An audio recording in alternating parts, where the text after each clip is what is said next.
Thank you, Norm.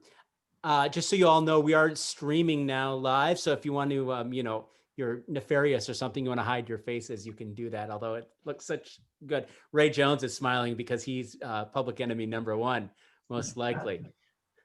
We're going to we're going to bring Marian Abernathy, the chair of our Social Action Committee, into the fore here. Marian's going to tell us a little bit about Social Action Committee as well as Meals on Wheels. But Marian, sorry to cross you up. Before we do that, I'd like us to light candles earlier in the night tonight than we have in the past. So Marian, will you lead us in candle lighting while Norm sings the blessings? If you have your candles handy, get them out. Let's do this. All right.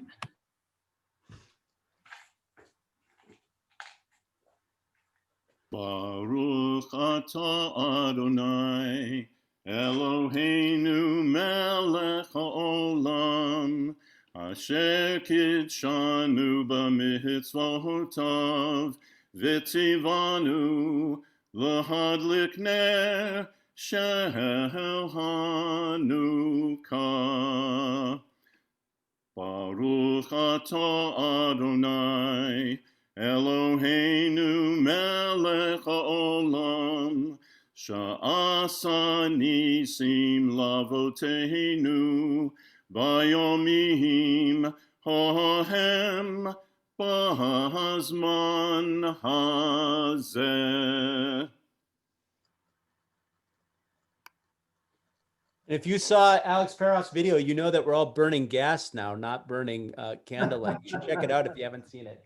Marian, will you introduce our special guest or say anything else you want to, because you are the queen tonight? Sure, thanks. Hi, everyone. Shalom. I'm Marian Abernathy, co-chair of the Social Action Committee with Sonia Laurie. And tonight, in addition to kindling lights, literally together, we're celebrating our 40th year of bringing light and an extra special meal to the homebound clients of Meals on Wheels of Durham. And I think among the many social action projects and programs at Judea, feeding the hungry, feeding people who are hungry and working to promote food security are probably the most prominent and probably the way that most of our members engage with social action and social justice work, whether it's making a casserole or delivering other ingredients for our monthly dinner at Urban Ministries of Durham, contributing food or time to help with quarterly meals at families moving forward, participating in crop walk, contributing food or funds through our High Holy Day drives, supporting Urban Ministries in Durham and IFC in Orange County. But our longest running continuous mitzvah is the Christmas dinner for Meals on Wheels of Durham. And Gail Adland, who has ably served in many leadership roles, both at Judea Reform and at Meals on Wheels of Durham, is the best person to share a bit of how Judea came to be involved in donating, making, and delivering Christmas dinner to hundreds of people every year for 40 years. And like just about everything, Meals on Wheels Christmas dinner looks a little different than how we expected this year. And after Gail shares and celebrates our first 39 years of this work, David Russo, who's leading up this year's dinner, will give an update on where we are with this year's work and introduce our guests from Meals on Wheels of Durham. Let me turn it over to Gail. Thank you, Marian. This is like the intersection of all these different parts of my life, is this sort of Christmas Day event every year. It's interesting because I know that while this is the 40th year of the collaboration between Meals on Wheels and Judea Reform, I also know that this year, Meals on Wheels Durham is celebrating its 45th anniversary. So I was really curious about those first 5 years before we even got engaged and how we wound up doing so. So I reached out to Nancy Laszlo, who is not able to be on this call with us tonight. Many of you know Nancy. She's a congregant and has been forever. And she was one of the people who, through Durham Congregations in Action, actually started the Meals on Wheels program in Durham 45 years ago. At the very beginning, there were a dozen clients, and Nancy told me that for the first few years on Christmas Day, she actually cooked the Christmas dinner in her own home, and her family, her husband and her 3 kids, Jennifer and Rebecca and Danny, for those of you who know them, helped pack all of those meals, and they drove around Durham on Christmas delivering all of the meals themselves. Fast forward those 5 years, and Meals on Wheels Durham, as they added clients, this became more difficult for Nancy and her family to do all on their own. And, she knew that Judea Reform would be receptive to a mitzvah project like this. So she reached out to her friends in the congregation. And of course, everyone was happy to participate. And for the first several years, it didn't look much different than it had looked for the first 5 years. Congregants who delivered the meals actually cooked the meals themselves in their own homes. Peter and I remember doing this, before we had kids. That's how long ago it was. We would be given 5 or 6 names and addresses, and we would cook enough food for all of those people. We would have to call them on the phone to arrange ourselves a time when we would be able to drop off the dinner. And then, for those of you who remember, paper maps. We used paper maps. We didn't have access to GPS or MapQuest, so we had the maps of Durham trying to find, people and the best way to get to them. And it worked that way, worked fine for several years. And more people wanted to participate in this mitzvah, and Meals on Wheels Durham continued to grow. And so the model changed a little bit over time, and it became more what we have seen over the last several years, in that the dinner became standardized. People were able to either donate food, either uncooked or cooked. As you know, we've had many turkey drives over the years, and people will either pick up those turkeys and cook them at home. For years, I know Pat Blau would fire up all of the ovens at the temple and just keep cooking turkeys until there were enough turkeys for the event. It added several layers to the mitzvah every year. We eventually wound up having a carving day where all of those turkeys that people cooked at home, but they weren't quite comfortable enough carving them, those would all be at the temple in the kitchen, and there would be a group of people who would spend several hours just carving turkeys. We had other things that we delivered besides just the food. I believe Carol Retch-Bogart's on this call. For years, she provided flowers to bring to the people who were receiving meals. And that was because of an experience that she had delivering a meal and flowers to a recipient who was in tears because they hadn't had fresh flowers in such a long time. And that really moved her, and she was able to provide that. Over the years, we've had the religious school involved. Students would make cards that we would deliver. Some years, Meals on Wheels Durham would have extra Christmas presents. If the people on the call from Meals on Wheels can believe it, sometimes there were actually too many Christmas gifts, and we would give them to Judea members to deliver. It's really, it took a shift when Joyce Gordon did an internship at Judea. So before she worked at Judea, she worked on a master's degree at UNC, and she did an internship. And she really sort of professionalized this whole process. She created spreadsheets, she created documents, how-to documents. So it was neatly packaged in a way that it could just be handed off to somebody else. And over the last 10 years, as was mentioned earlier, Jane Carnathan and Helene Bosworth ran the whole, this whole mitzvah project, coordinating getting the food, getting drivers, coordinating with Meals on Wheels Durham to get names and addresses, and preparing before that day and on that day. So it's been sort of this many layered project over the years. As Marian said, it has been our signature event. I don't think there's anything else in this area that we have done so consistently. One thing that our congregation does very well is prepare food and pitch in when asked to do so. So This year, of course, things look quite different, and I will let Marian talk about that.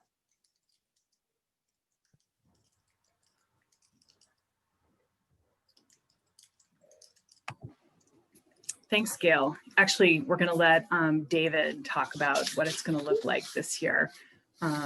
David has stepped up last year very kindly to lead what he thought was going to be this Christmas dinner a la what Helene and Jane have been doing, and it turned into having to be something quite different. So David, over to you to share what that we've done.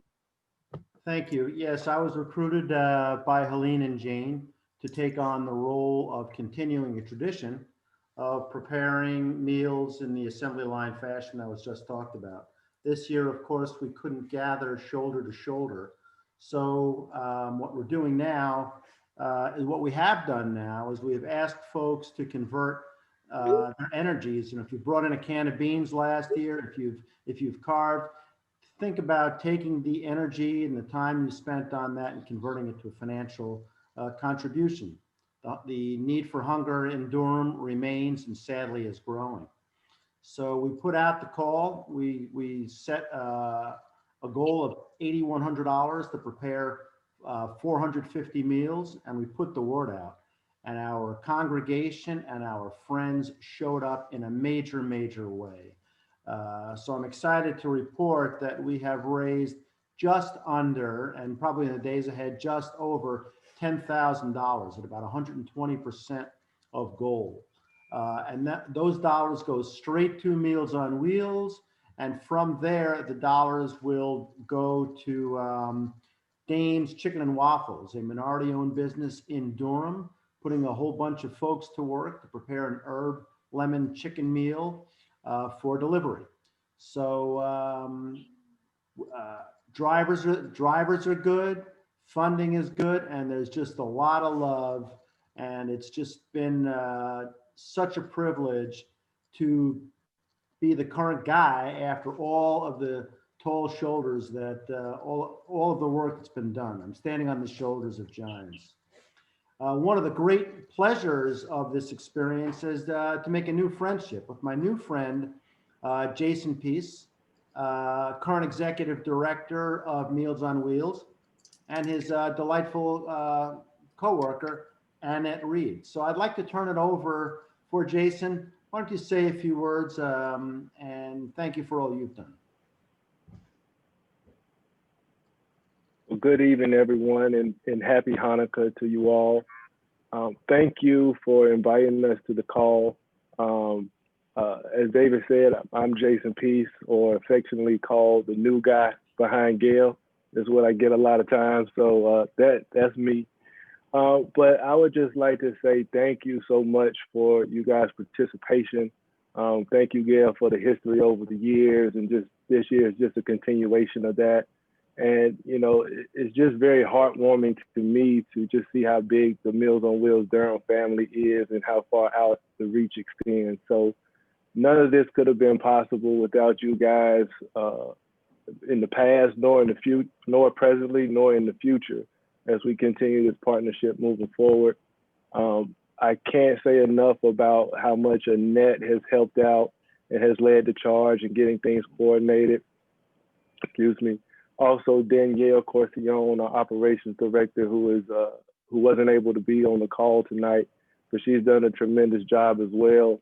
But I would be remiss without making sure I mention David and Marian and Juliet and all you guys' help in seeing this thing through. Because to raise that amount of money in this amount of time is truly worth noting and something to be proud of. So thank you guys for everything that you guys have done to support us and our clients.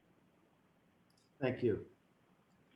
Thank you, Jason, for all you do for this community. We're really proud to have this partnership with Meals on Wheels in Durham. We also partner with Meals on Wheels in Chapel Hill, Carborough as well, for those congregants who want to give their time over there. But the Durham place is the best. We do have a video to share. It features in the middle pictures of Meals on Wheels Christmas dinner preparations of the past, as well as our lay cantors singing Modim Anachnu Lach. We give thanks. Evening, morning, and afternoon, we give thanks. Modi manachnu lav, Modi manachnu lav, Modi manachnu lav, Modi manachnu lav, Erev vavoker v'tzoraim,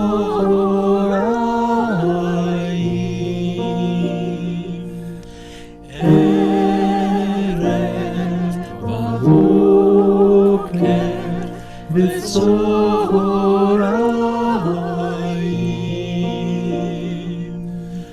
Modi manachnu lach,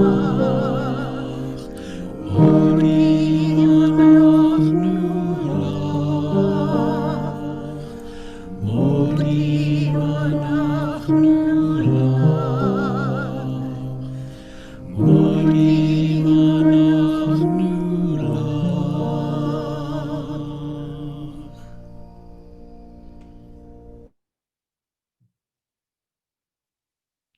It's so good to be with all of you tonight. As you know, we've been trying our best to create a feeling of community while also maintaining a sense of security. But unfortunately, it looks like we've let in some real riffraff. Usually we only let in former executive directors, but we have an executive director here of a California synagogue. Kate Flanagan, how are you doing? I'm asking you to unmute and say hello to us all. Hi, everybody. Hi, Alan. Alan, it's so nice to see you in the big boy seat. I know. Alan, It's a half I take promotion. responsibility for this. I didn't recognize. I was just such a habit. I didn't. It said Kate Flanagan. I hit the button and let her in. I'm sorry. Hey, tell us what you're up to these days. Hi, Flanagan. Hi. I should have kept my camera off. I came to see Norm Loewenthal and to hear him say the blessings, because in all of my years at Judea, I want to say that maybe I have heard him sing for a total of like 30 seconds during the high holidays, and I wasn't usually at services. And so I saw it on the email and I knew that I wanted to be here before I went to my own candlelighting. Things are good. California is a wonderful place, a little crazy right now. It's a little bit of a cesspool of COVID at the moment. But I love my new congregation. I'm at the second congregation in California, not the place that I landed after I left Judea. Really great, amazing people, very, very happy. Finishing up my master's in May. So things are good. Things are very good. And it never gets old seeing you folks. I was just scrolling through the participants and it was so nice to see all of your faces. Judea is like my benchmark, and people, in my work world now probably get sick of hearing me talk about it, quite frankly. So you guys have such a special vibe, and it was a really, really important, 8 years of my life. And so thanks. I'm sorry. I didn't mean to crash the party. Kate. I have a question for you. I saw you post on Facebook your first menorah ever made out of an olive oil jar bottle. Yes. My question for you is, do you not have a gift shop in your synagogue? Do you need us to send you a proper menorah? Emily, send supplies. No, I realized I've always been in someone's home, or I've been at Shoal. And so I've been working in the Jewish community for like 16 years, and I've never had one. And so one of my coworkers made one for me, and she made it for me out of the olive oil bottle. So it's gonna, this is its inaugural year. So I'm sorry, I didn't mean to ruin everybody's party. We're glad you're here. Great to see you. And as those two women well know, Kate Flanagan and Emily Young well know, it takes more than just brain power and horsepower to run a synagogue. It takes a little bit of money power too. We're going to turn things over to Carrie Norrie, who's going to tell us all about the annual appeal. Hi, everyone. It's wonderful to see you all again and share this space with you. And I'm here to talk about the annual appeal, our 18 Days of Light appeal this year. As of this morning, we had received 97 gifts already, moving along and doing really well, and so grateful. If this night isn't a testament to the wonderful community we're in, with the history of Meals on Wheels, coming off the heels of our food drive over the high holidays, this is a community that cares. It's a community that gives. And I couldn't be more proud to be a part of it. So if you haven't yet made your donation to the annual appeal, I encourage you to do so this week. And happy Hanukkah. Thanks, Back to you, Karen. I Alan. appreciate it. As we did last night, I'd like to take a moment. If anyone wants to share something, some source or bit of light that has happened to you over the last year since the last Hanukkah. It's been a year of many dark times, but there has been some light too. So if you'd like to share something, some light that you've received or light even that you've brought to the world, let's take just a minute or two to do that. This is open mic time. David looks like he's going to say something. 2 granddaughters. I have 2 granddaughters. Anyone else want to share some light that happened to them this year? Another granddaughter. Mazel tov, Carol. Yeah, a high school graduate. Congratulations. This year, my partner Daniel is home with me instead of in Afghanistan. We are grateful. And Daniel, thank you for your service. We are grateful for that as well. I'll share that my daughter got engaged. That's wonderful, Karen. We're so happy for you and for her. When's the wedding? We're hoping for October of next year. So well, everyone here is invited, clearly, right? Anyone else have some good news, some light they would like to share before Norm sings us out? You're also excited to hear Norm. No one's going to say anything. All right, Norm, take us home. I'd like to conclude with a wonderful Hanukkah tradition, Ma'otzur, Rock of Ages. Ma'otzur Yeshuati, L'chana el shabeach, Tikon beit tefilati, V'sham toda nizabeach, Li'etachin matbeach, Mitzar hamnabeach, Az egmor b'shir mizmor, Chanukat hamizbeach, Az egmor b'shir mizmor, Chanukat hamizbeach. Rock of ages, let our song praise your saving power. You amid the raging foes were our sheltering tower. Furious they assailed us, but your arm availed us, and your word broke their sword when our own strength failed us, and your word broke their sword when our own strength failed us. Lovely, Norm. Thank you. Let's unmute everybody and wish each other a happy Hanukkah. Happy Hanukkah. Happy Hanukkah. Hanukkah. Bye. See you tomorrow night, 7 o'clock. Bye. Bye. Bye. Yay. Everyone. Happy Hanukkah.